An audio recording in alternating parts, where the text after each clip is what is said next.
Mtume amewasifu malaika hawa, anasema aswadani azraqani, ni weusi wawili malaika hawa. Azraqani, macho yao ni rangi ya bluu.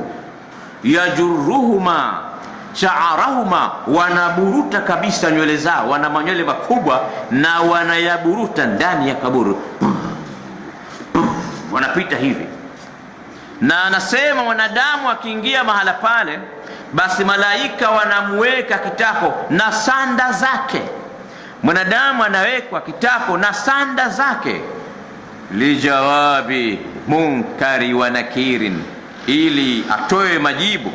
Na maswali haya Waislamu, kama ni kuna mtihani basi umevuja, basi ni maswali haya, maanake tunayafahamu: man rabbuka wa man nabiyuka wa ma imamuka wa ma qiblatuka. Maswali haya yanafahamika, wanafunzi wanaosoma chuoni, madarasani yanafundishwa, lakini haya hutoyajibu tu kwa akili zako, utayajibu kutegemana na amali zako na matendo yako mema.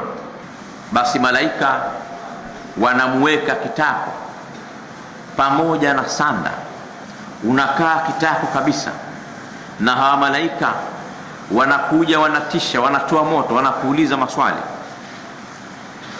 Kama mshawahi kwenda makaburini, kuna baadhi ya wakati kama tunazingatia, watu wanazika, hafla anaweza katoka kuku hivi anapiga kelele, au pengine kama kuna ng'ombe mahala anaweza analia kwa sauti. Mlio kugundua hichi kitu? Mlio kugundua? Pale kwa mafunzo ya Mtume anasema, ikiwa huyu si mja mwema, huyu anaanza kupata adhabu, na kutokana na maumivu na nyundo anazopigwa, basi yasmau sautaha, sauti yake ile anayoitoa ya maumivu inasikika huku duniani huku, kila kiumbe anasikia, illa thaqilaini, isipokuwa watu wawili, isipokuwa vizito viwili. Akatajwa mwanadamu pamoja na jini, na akasema Mtume kama wanasikia hawa, na wao wanakufa papo hapo, on the spot, papo hapo anakufa mwanadamu akisikia ile sauti. Na ndio maana nasikia wanyama tu, nasikia ng'ombe na nani, tunaona piga kelele.